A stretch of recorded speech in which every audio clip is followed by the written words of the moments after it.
So I know that I'm creating a lot of curiosity in terms of what is this project for the web. We are more talking about setup, but yet these are very fundamental steps that you need to be aware of. Is everyone good about it? Can we have some confirmations on chat or Yes, I. okay? Good. So let's move ahead. So once we have done that, so I've logged in. So let me move ahead and take a look at my project for the web. So let's move on. So I'm going to go to the app launcher here. So you can notice that we have all apps. So I'm going to scroll down. Let me find where my project is.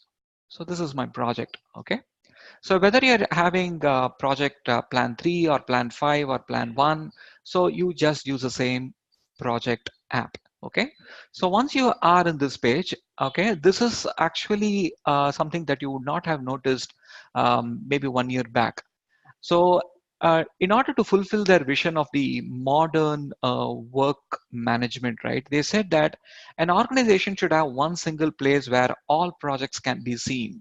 So, whether the project was created in Planner or whether it was managed through Project Professional or online, or whether it is done through Project for the Web or through Azure, I should have every project to be displayed in one single page, right?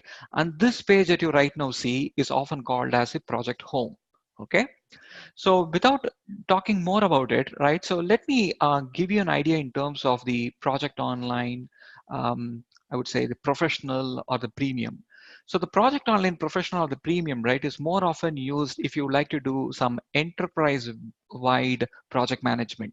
So for example, if you like to manage the calendars of these resources, if you would like to know, if you would like to ideate first, if you would like to follow a workflow, approve some projects, reject some projects. Okay, if you would like to know what is the capacity of our resources. Okay, if you would like to create some programs, portfolios, and that's when you often go for a project online, which could be either professional or premium. So what I've right now done is I've already created yeah, a project through project online. Okay, so that you can have take a quick look at it. Okay, so let me give a few seconds for you to take a look at this. Okay. So let me not talk about how did I create this, but as you can see, this is not project for the web. Okay, this is project online. You can see I have a project. The name of the project is hardware refresh, and I have a set of tasks. I have some duration, some dates, part of it. Okay, so I can follow the same manner. I can add more and more projects in my project online. But as you can see, it's quite complex, right? You have too much of details here. Like it could be in terms of effort, it could be in terms of its navigation, right? And it's a bit hard for anyone who is quite new to manage a project in Project Online. And that's where you are having this answer called Project for the Web. Okay, so you might see if you just Google, okay, you may notice that just let's give it a second. Okay, okay, okay. I think, yeah, yeah. So if you do a Google, right, you may notice that no, some blogs will talk about the new project, some blogs will say project for the web. Okay, both mean the same. Okay, so this is the first step. I just selected new project, and that's your project is created. So right now the project is being titled as the Untitled project. So let's give a name to it. So I'm just going to say that. So this is going to be a Go Green project. Okay, and I'm going to set a date to it. So let me say that the date of this project is 28th. Okay. So I'm going to say who's the project manager. So I'm going to say right now I'm the project manager for this project. Okay. So let's close this. So the next step is you would like to go ahead and start adding tasks. So before you go ahead and start adding tasks, you might need to ask yourself, eh, is this a kind of an agile project, or is this a kind of a project that is quite simple to manage? Because as you can notice, just against the project name, we are having some tabs like a grid, board, and timeline. Okay, so let me go to the board here. So you can see that um, you can organize the task that you have in this Go Green project, right, based on some states like not started, in progress, or completed. So naturally, Project for the Web organizes the task into these three buckets based on the percentage complete. Okay. There is also another way by which you can take a look at this board. Rather than looking at in terms of progress, I can say by bucket. Okay. So if you have already used the planner that I was talking about, it's quite similarly having this interface where you can add buckets. For example, I can have a bucket like For example, this is more to do with finance. Okay, maybe another bucket is more to do with administration. Okay, maybe another bucket, I'll just change it here, payroll. Okay, so I have different buckets because as you start adding tasks, you can say to which bucket it falls under. Okay, and the last category, you can also say, I would like to have these tasks displayed in this board based on its date, whether it is in the past, present, or in the future. Okay, so let's go ahead and start adding a few tasks here. So let's say that this project is having two broad phases. So let me say in the first phase, we are going to look at Chennai, and in the next phase, we are going to look at Bangalore. Okay, so these are the two phases, and within that I would like to add some tasks. So here is the fun part of it, right? You might be looking at, hey, there is no insert button available. Okay, the project for the web has been designed in such a way that you can use the normal keyboard controls to insert and delete a task. Let me do something simple. I'm going to use my insert key on my keyboard. Just watch what happened. It just inserted a new row on this current plan. So let me say that I'm just want to um, improve. Uh, Sai, one question here. I mean, yeah, so do we have any task mode and the task driven task with duration task type? So yes, can you put it? not at all, not at all. Okay, Okay. uh, So it, all the tasks will follow by the auto schedule mode, and they have simplified it, and that's okay. What they okay, have done is, if you don't enter the duration or the start date and the finish date behind the scenes, it knows that it is a manually scheduled. Okay, the moment okay. it finds that there is enough information, it automatically changes that into auto scheduled. Okay, So what about the constraints? there is no constraints. Okay, Okay. there's no constraint. Hold on to the questions. There's a very interesting questions. Okay, I'll just enter a few tasks and my demonstration will give answers to those questions. Just Okay, because of the curiosity, Sai. yeah. Keep those questions coming. Keep those questions coming. I like that. Okay, but I don't want to keep my answer short and simple, saying that it is done, it is not done. Okay, and let's see that how it is being done also. Okay, so let's say that I want to replace lights with LED. Okay, so let me have something here. Uh,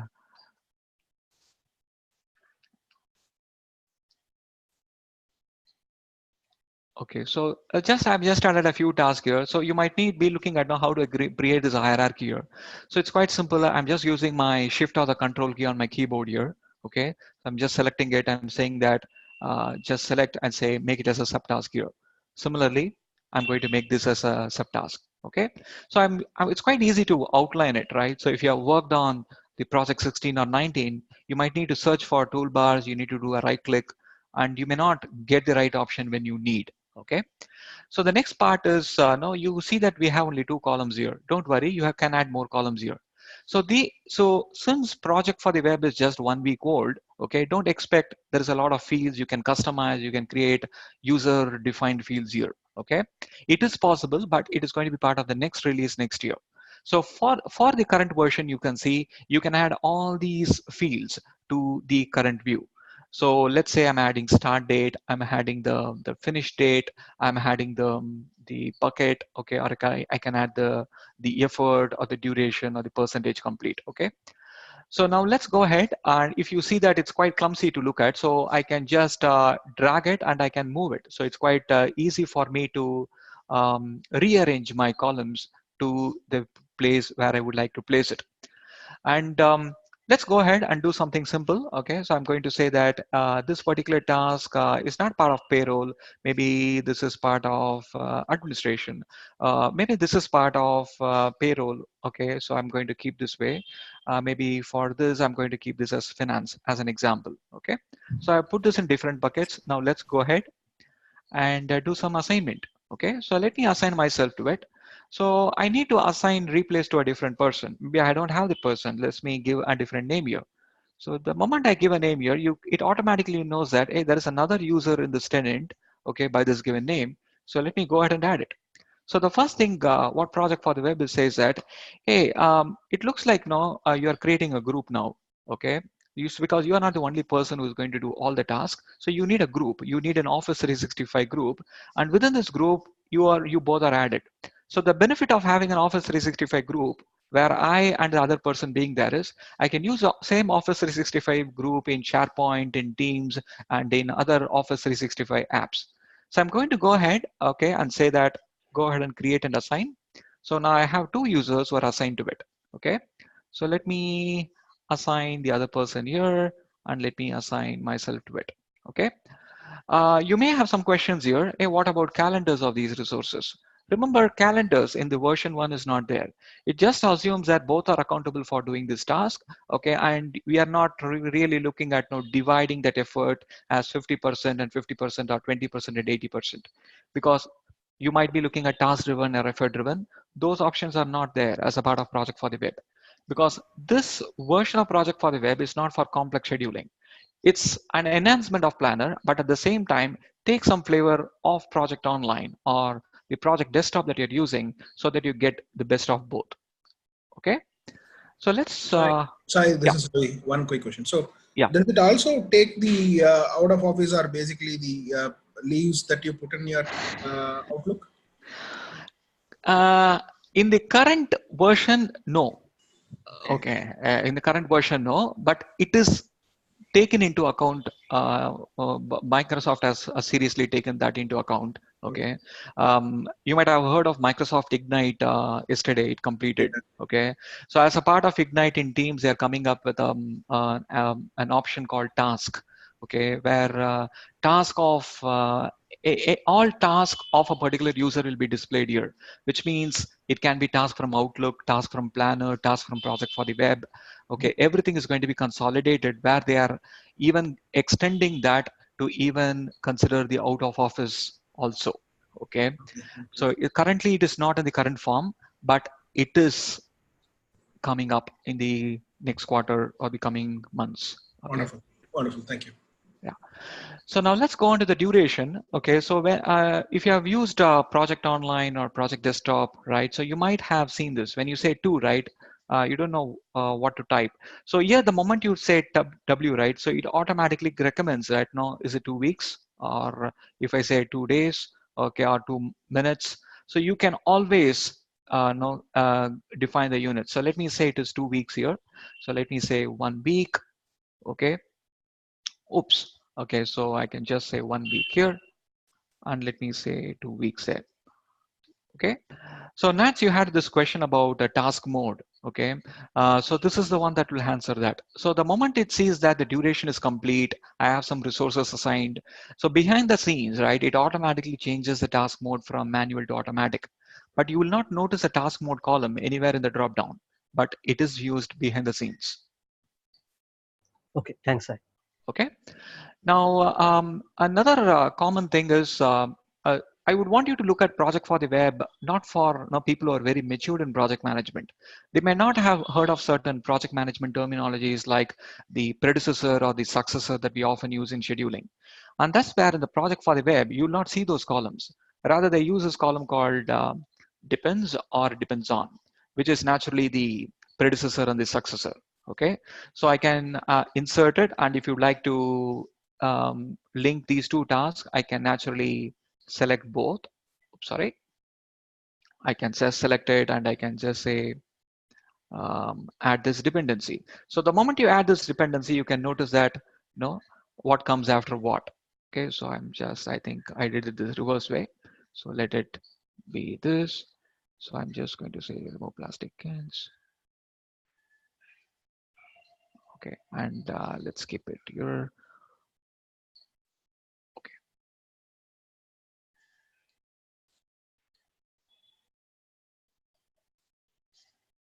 okay. So the see what you can notice here is right. It does not display Chennai or Bangalore. Okay, this is another problem that you might have seen if you're using a desktop client, because you will be able to link a subtask to a summary task. Okay, whereas here it's not possible. It is a very clean schedule so that you don't make any mistakes. So here I can say that after replacing the one, I will be able to do it. Okay, so let's add this. Okay. So as you can see, these interesting tooltips that you see, it's quite easy for you to navigate. And if you'd like to add more details to it, you can just click the I or the information. You can see there are more information that are attached to this. Okay. So here you can see what is the total hours, irrespective of how many resources are working. Quite easy to say how much of effort is completed, how much is pending, and it is done. If you're having an asset where is baselining here in project for the web, there is no baselining here, because here the expectation is you would just want to set some dependencies, you would like to assign that work, you would like to bring that to closure, okay, within the given timeline. Okay. So now let's move on, okay, to the board, because now you have some data. You can see that since I have grouped the finish date, you can know that what is happening today, what is happening in future, okay, and you can also try to group it by the bucket, okay, so you will able to know who is part of what, and in case if you would like to reassign, you just move it, okay, or you just move to the other side. And if you would like to see it by progress, you can see none of them is done. And since it's more like a Kanban board, kind of a Kanban board here, so I would ideally want to just drag it to the next phase. So the moment you move it, right, it knows that it is a state, and it automatically changes the percentage complete to 50%. But it does not mean the percentage complete should only be 0 or 50 or 100. You can always go ahead to the grid view, and I can ideally say that, hey, this is not 50%, actually this is 75%. Okay, so you can always make this change, and you can see it's getting naturally updated as progress bars here. So going back, you can still see that it is in progress. So the timeline is something very interesting, okay, which I would like to talk about.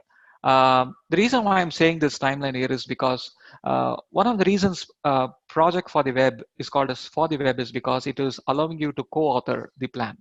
When I say co-author the plan, I'm more talking about this plan can be built, okay, simultaneously by co-workers.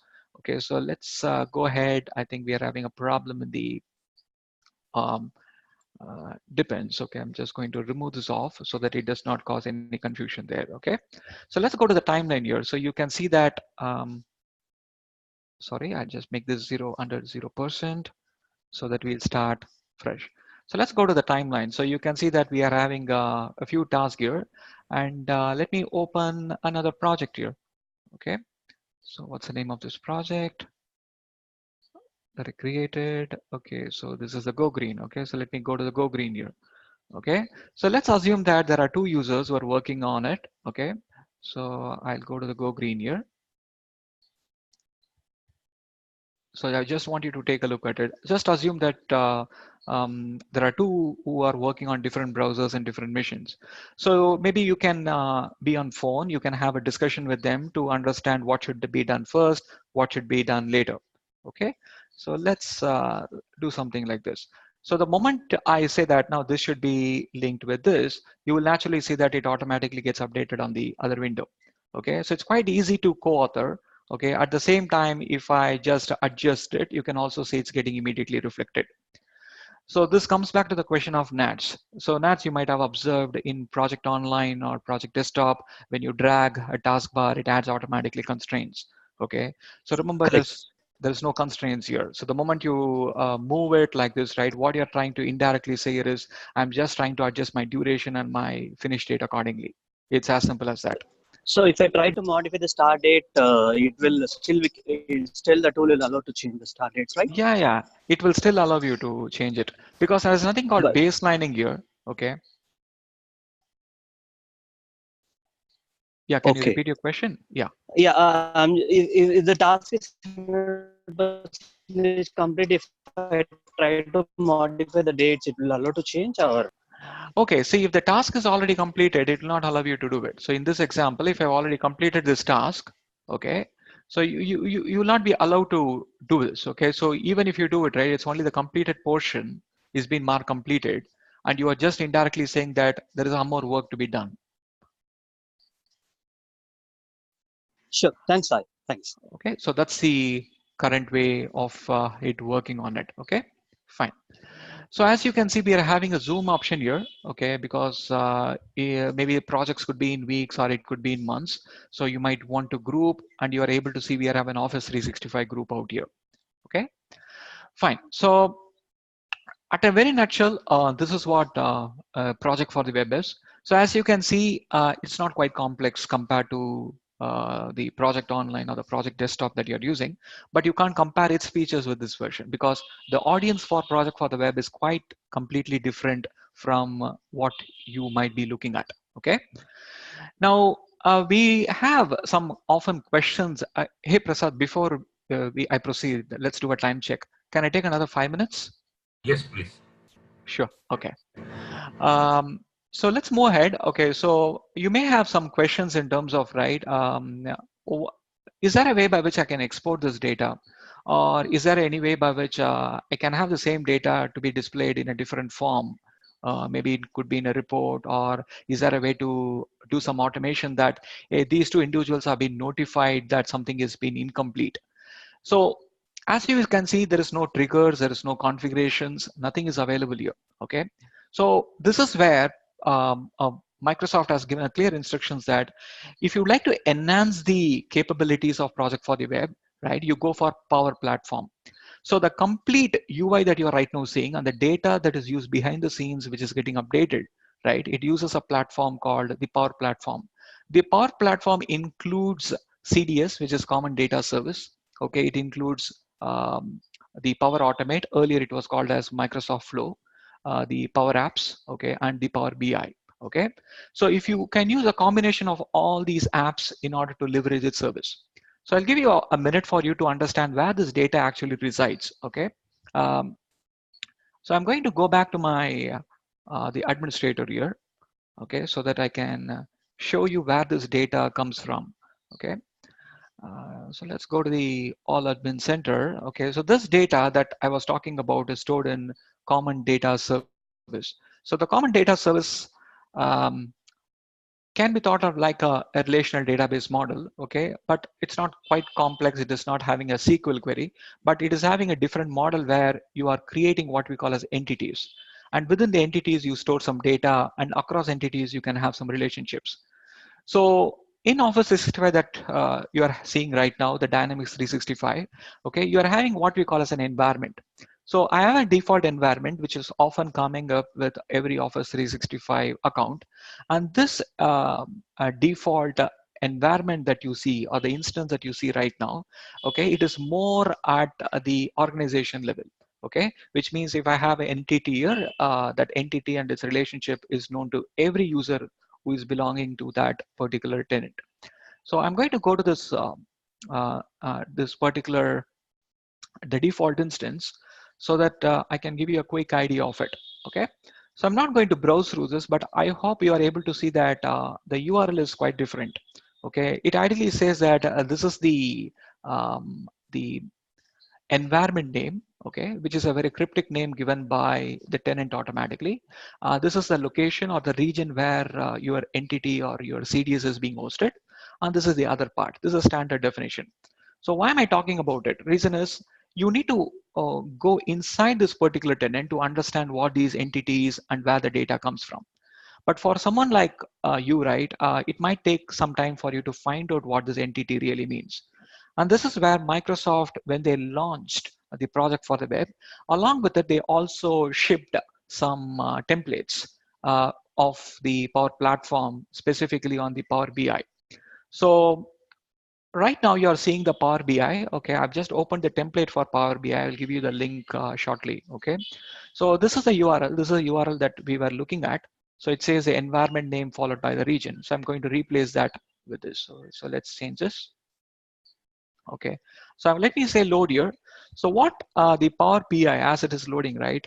So the Power BI is a way by which you can visualize the data that comes from any data source. It can be a file, a SharePoint, or it can even be CDS. Okay, so right now you are able to see that it is able to pull some information. As you can read, there are different names here like bookable resource, projects, and everything.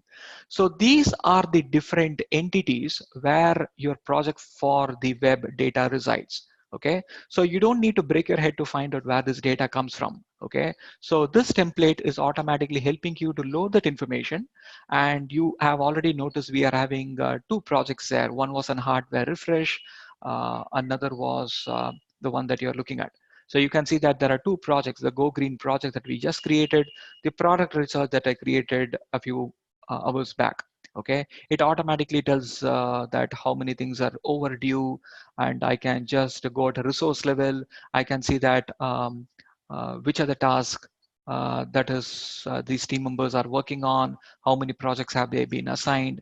So without spending much of effort, right, this dashboard is created, okay? And you can learn Power BI and you can add more charts to it. You can create relationships to get a quick view of it, okay? So this is more to do with the reporting or more to do with, doing some analysis.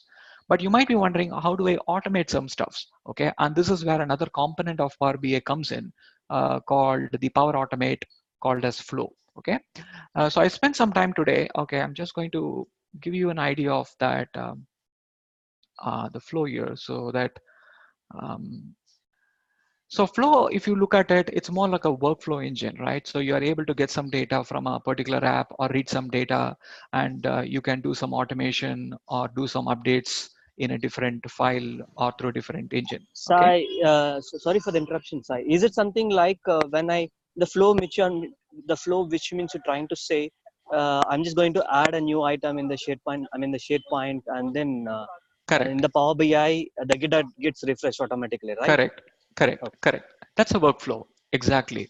Yeah. So earlier it was called as, I will not say earlier, till yesterday it was called as Microsoft Flow. Okay. From today it is Power Automate. Okay. Okay. Fine.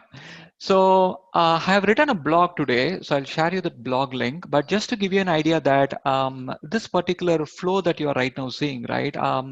This is more like a program that I'm writing without any code. So without any code, you can just add a lot of actions.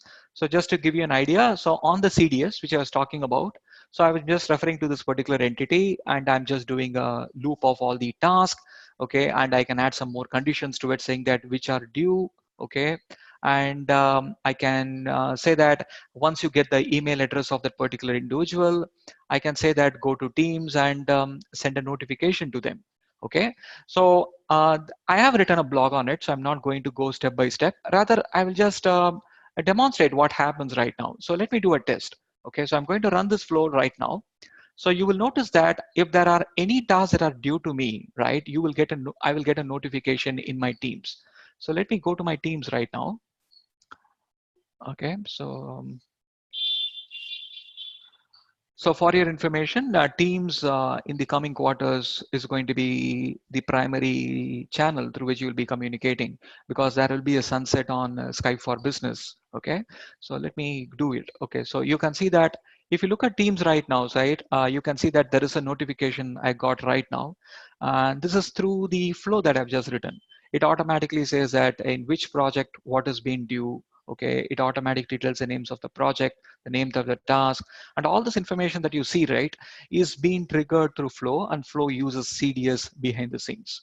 Okay, so if you'd like to extend the capability of the project for the web, okay, which we were looking earlier, right, you can do it with quite ease, with less programming, more of authoring tools and templates that are given by the Microsoft community.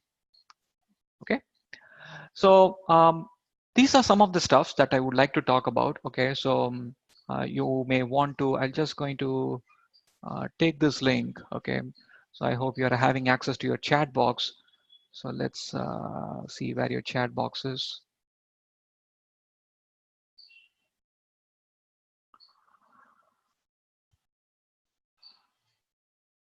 Okay, so let me put this. Okay, I hope you're all able to, you can just copy that from your chat box. So these are the different links from where you can learn more about the project for the web. Okay.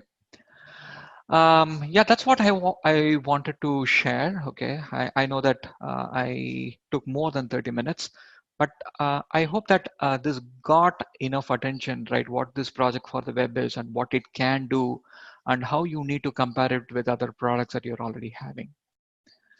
Any questions before we conclude, please? Yes, this is Nats here. I mean, just a couple of questions before closing this meeting. Yeah, And do we have? I mean, I guess it's not possible. I mean, even asking. I mean, do yeah, we have any access to the database? Because in Project Server 2016, we have a lot of customizations, which is a custom column, all those things which are getting correct, those information will go to the downstream systems. correct, Will be correct, the information will goes to the different database which we used for the Tableau, the Correct. other Correct. reporting tools. Correct. Correct. So is that a way we Number have? I one. mean, Number one. Okay.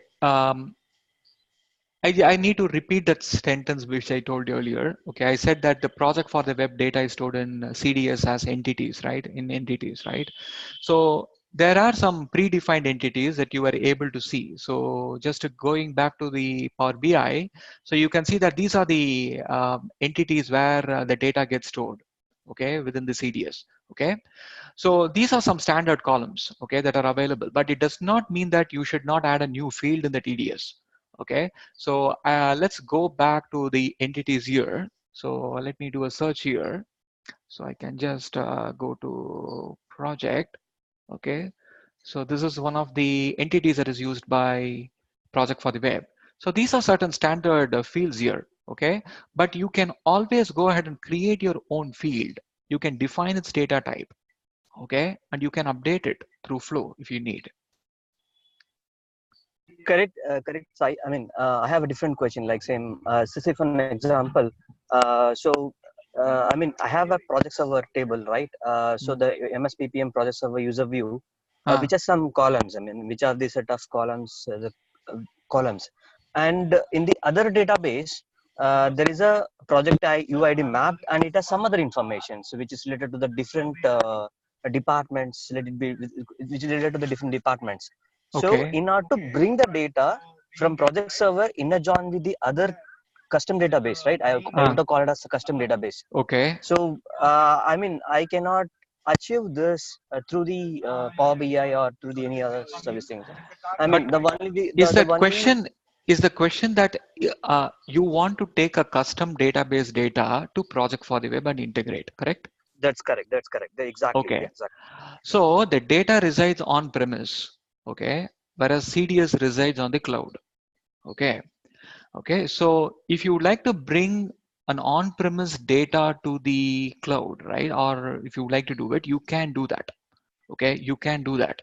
So the way you would ideally do that is through flow again, okay, where you might want to have a scheduled job, okay, which takes that data, okay, and you might want to um,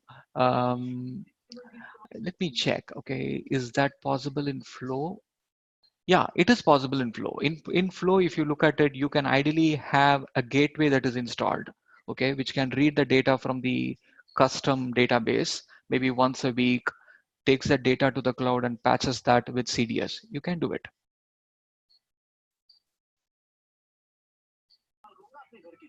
Yeah. Thanks, Sai. Yeah. Thanks. But I'm just still wondering, so why there is no baseline option in MS? I mean, in the web for the project. I mean, the project for the web. Uh, So because as you are aware of that, right? So most of the reports like dashboard report, check report relies on the baseline data. So I'm just still wondering that. I, I, I agree with you. Okay. But if I see from someone who is coming from planner to project for the web, okay, baselining might be an overcomplicated feature for them because in planner, we don't have anything called baseline. You just add task, you say whether it's complete, you assign, you collaborate. That's what it is all about. Okay. So ideally, when you are having more of collaboration, baselining really does not make sense. Okay. Because you are more looking at getting more work to be done with people. Okay. But I do understand for large scale projects where you need to have some deadlines and timelines, you really need it. Okay. But since we might be coming from the project online or project desktop, okay, we have that baselining as an important stage in the scheduling process, okay, and that's why we see that as a missing feature, okay. So I take that nats, okay, but it is something which they have consciously decided not to have baseline in version 1. Okay, maybe if there are a lot of asks coming from users that no, we would like to have a baseline in project for the web, they can add a couple of fields and start doing it.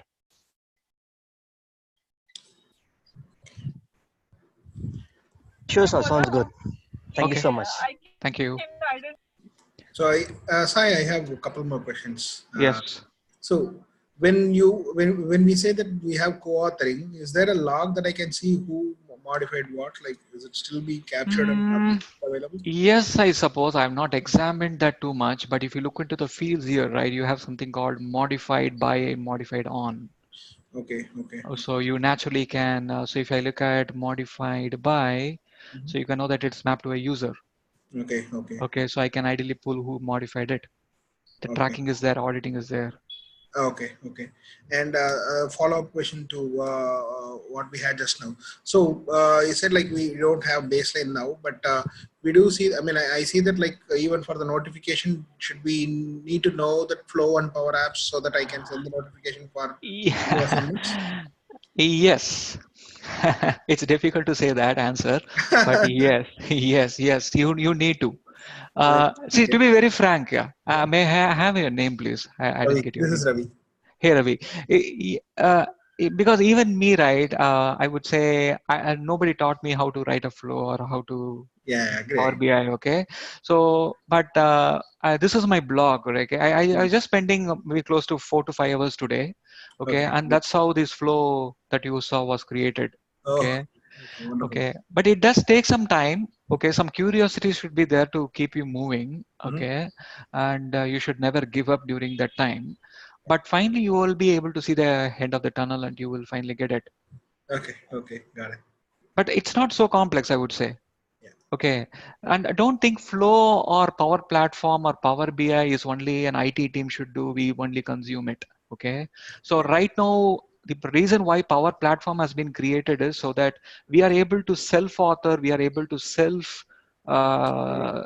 we are able to satisfy ourselves by finding solutions to our own problems. yeah. Okay, You can even so make it. Flow can even be used for even simple things. So if my manager is an out of office, I need to send a different email. Okay, or if I have an out of office there, I needs to directly send a mail or raise a leave request.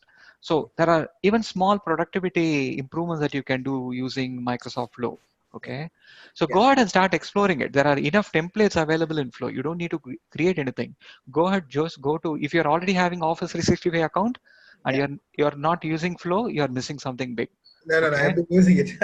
We've been using it for the SharePoint world quite a Yeah, bit. but that's more an ask from the no project. That's where we use it. Otherwise, I don't think we would use it. Okay, but Because notifications, honestly speaking, have been like the basic functionality, right? Like, so I assign something to you starting from the Outlook days. So ah, I put something to you on the task, like then you get an email saying that, okay, so and so has assigned a task to you. correct. That's where.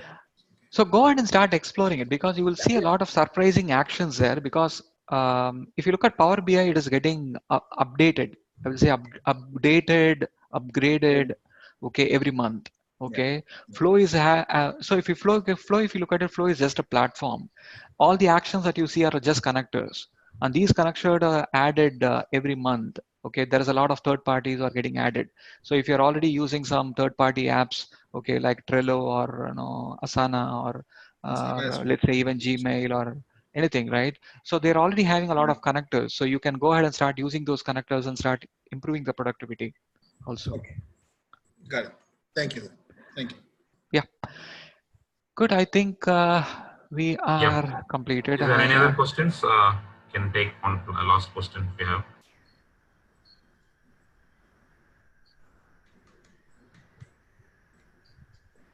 Yeah, okay. we are good. So thank you so much, Sai, for spending your Friday evening with all of us and enriching your knowledge on the um, Microsoft project for the web. It was very useful topic, and you also touched upon Power BI and the related stuff, flow. And thank you so much. And we try to involve you for future webinars as well. Thank you so much, Sai. Hey, thank you, Prasad. Thank you everyone for joining. Have a great weekend. Yeah. Yeah. Thank you all. Thank you.